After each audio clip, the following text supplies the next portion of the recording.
आपकी मेहनत की कमाई का पैसा घुसपैठियों को दिया जाएगा?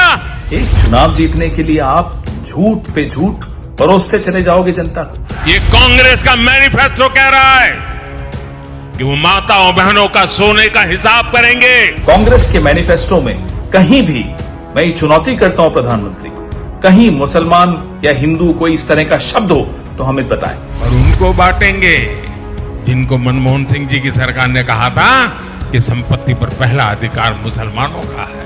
और आपका नाम इतिहास के डस्टबिन में जाएगा जिस तरह का आप झूठ बोलते हो।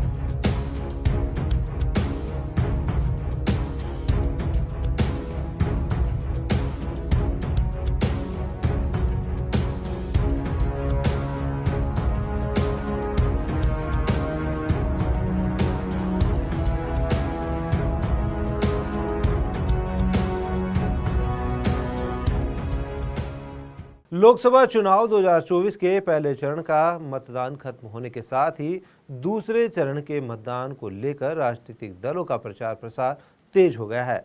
हालांकि दूसरे चरण के मतदान के लिए प्रचार प्रसार के अब 3 दिन ही शेष बचे हैं। मतलब 13 सीटों पर 24 अप्रैल को चुनावों की रणभेरी खत्म हो जाएगी। इसके साथ ही इन 13 सीटों पर आचार संहिता लगने के साथ ही 26 अप्रैल को 13 सीटों पर चुनाव लड़ रहे सभी प्रत्याशियों का भविष्य मत पेटियों में बंद हो जाएगा। इसी कड़ी में बीजेपी की तरफ से चुनाव प्रचार जोरों पर है। राजस्थान में खुद प्रधानमंत्री नरेंद्र मोदी ने चुनाव की कमान संभाल रखी है। ऐसे में रविवार को जालोर के भीनमाल में भाजपा प्रत्याशी लुम्बाराम चौधरी और बांसवाड़ा में बीजेपी प्रत्याशी महेंद्रजीत सिंह मालवीय के समर्थन में जनता से वोट करने की अपील की। हालांकि जालोर सिरोही सीट से लुम्बाराम चौधरी के सामने कांग्रेस के वैभव गहलोत चुनाव लड़ रहे हैं, जबकि डूंगरपुर बांसवाड़ा सीट से महेंद्रजीत सिंह मालवीय के सामने कांग्रेस ने भारत आदिवासी पार्टी से गठबंधन कर राजकुमार रोत को चुनावी मैदान में उतारा है।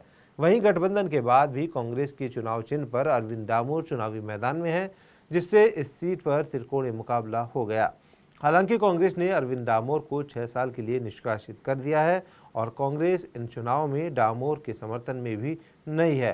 हुआ यूं कि जब नामांकन की अंतिम तारीख थी, उस दौरान कांग्रेस ने बाप पार्टी के साथ गठबंधन कर लिया था। इसके बावजूद भी अरविंद डामोर ने अपना नामांकन वापस नहीं लिया और अपना फोन बंद कर लिया, जिसके बाद कांग्रेस पार्टी ने डामोर को पार्टी से निकाल दिया। लेकिन डामोर को पहले ही कांग्रेस पार्टी ने चुनाव चिन्ह अलॉट कर दिया था, जिसकी वजह से अब डामोर कांग्रेस के चुनाव चिन्ह पर ही चुनाव लड़ रहे हैं। वहीं दूसरी ओर रविवार को प्रधानमंत्री नरेंद्र मोदी के बांसवाड़ा दौरे ने राजकुमार रोत की चिंता और बढ़ा दी है। ऐसे में पीएम मोदी ने बांसवाड़ा डूंगरपुर लोकसभा से भाजपा प्रत्याशी महेंद्रजीत सिंह मालवीय के समर्थन में विशाल जनसभा को संबोधित किया। इस दौरान पीएम मोदी का मुसलमानों पर बड़ा बयान सामने आया है। लिहाजा राजस्थान में प्रधानमंत्री मोदी का मुसलमानों पर दिया बयान भाजपा की हताशा को दिखा रहा है। अब तक हिंदू मुसलमानों से दूर ये चुनाव प्रचार चल रहा था, लेकिन अब खुद मोदी ने मुसलमानों को इसमें घसीट लिया। शायद पहले चरण की वोटिंग के बाद ये एहसास हो गया कि सीटें घट रही है।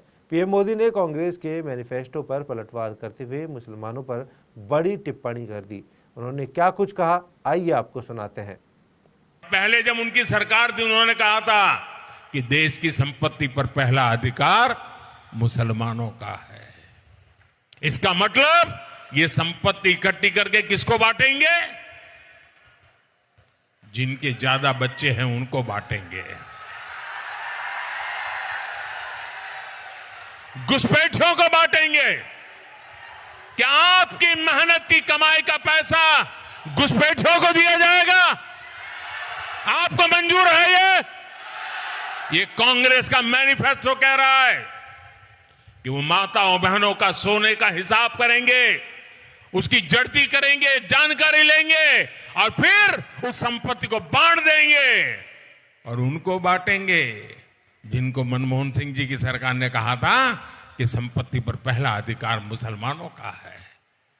भाइयों बहनों, ये अर्बन नक्सल की सोच, मेरी माताओं बहनों, ये आपका मंगलसूत्र भी बचने नहीं देंगे, यहां तक जाएंगे, मैं कहने आया हूं। वहीं प्रधानमंत्री नरेंद्र मोदी की कांग्रेस के मैनिफेस्टो पर मुसलमानों को लेकर दी गई टिप्पणी के बाद कांग्रेस के नेताओं में खासी नाराजगी देखने को मिल रही है।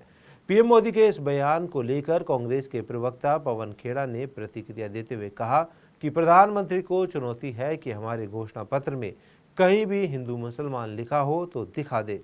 इस तरह का हल्कापन आपकी मानसिकता में, आपके राजनीतिक संस्कारों में है। हमने तो युवाओं, महिलाओं, किसानों, आदिवासियों, मध्यम वर्ग, श्रमिकों को न्याय की बात कही है। आपको इससे भी आपत्ति है।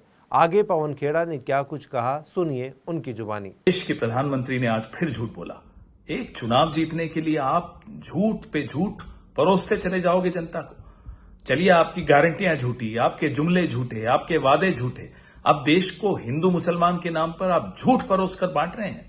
कांग्रेस के मैनिफेस्टो में कहीं भी, मैं चुनौती करता हूं प्रधानमंत्री को, कहीं मुसलमान या हिंदू कोई इस तरह का शब्द हो तो हमें बताएं और ये चुनौती स्वीकार करें, नहीं तो झूठ बोलना बंद करें। कांग्रेस के मैनिफेस्टो में न्याय की बात की है। न्याय नौजवानों के साथ, न्याय महिलाओं के साथ, न्याय आदिवासियों के साथ, न्याय श्रमिकों के साथ। उसमें प्रधानमंत्री को आपत्ति है। आपत्ति हो भी क्यों ना, ये हमारा न्याय पत्र प्रधानमंत्री को आईना दिखाता है और उनके 10 साल के कृत्य दिखाता है। ये पूरे 10 साल इन्होंने हिंदू मुसलमान करके खत्म कर दिए और अब फिर से चुनाव में आए हैं हिंदू मुसलमान लेकर। शर्म आनी चाहिए प्रधानमंत्री को। झूठ बोलने में भी शर्म आनी चाहिए और इस तरह से देश को बांटने में भी शर्म आनी चाहिए। और मैं फिर से चुनौती देता हूं, हमारा मैनिफेस्टो, प्रधानमंत्री जी आपको धन्यवाद। आपके ये झूठ की वजह से लोग हमारा मैनिफेस्टो पढ़ रहे हैं और आपके झूठ को भी वो उसी में ढूंढ रहे हैं कि कहां लिखा हुआ है हिंदू, कहां लिखा हुआ है मुसलमान। इस तरह के शब्द हमारे मैनिफेस्टो में नहीं है। ये आपकी इस हल्की मानसिकता में ये शब्द होते हैं। इस तरह के जो बंटवारे की बात होती है वो आपके दिमाग में होती है, आपके जहन में होती है। हमारे न मैनिफेस्टो में है, न हमारे संविधान में है, न हमारे दिमाग में है, न इस समाज में है। सिर्फ और सिर्फ आपकी हल्की मानसिकता में है और कहीं नहीं है। झूठ बोलना बंद करिए प्रधानमंत्री जी। अब 1.5 महीना बचा है, जाइए, रिटायर हो जाइए और बाइज्जत रिटायर हो जाइए। कम से कम झूठ आपको शोभा नहीं देता। इस कुर्सी पर आपसे पहले बहुत ही पढ़े लिखे महानुभाव बैठे हैं। कभी किसी ने इस तरह का झूठ नहीं बोला जिस तरह से आप बोलते हैं।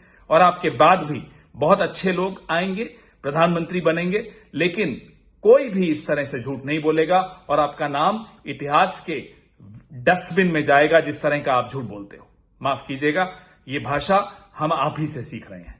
जय हिंद, जय कांग्रेस। राजस्थान में 12 सीटों पर लोकसभा चुनाव के पहले चरण में हुए मतदान में हुई कमी को लेकर भारतीय जनता पार्टी पूरी तरह से बौखला गई है। अब सियासी गलियारों में सवाल ये उठ रहा है कि क्या राजस्थान में 12 लोकसभा सीटों पर हुई कम वोटिंग से प्रधानमंत्री नरेंद्र मोदी बौखला गए हैं, जो मुसलमानों को लेकर पहली बार उन्होंने इतना बड़ा बयान दिया है।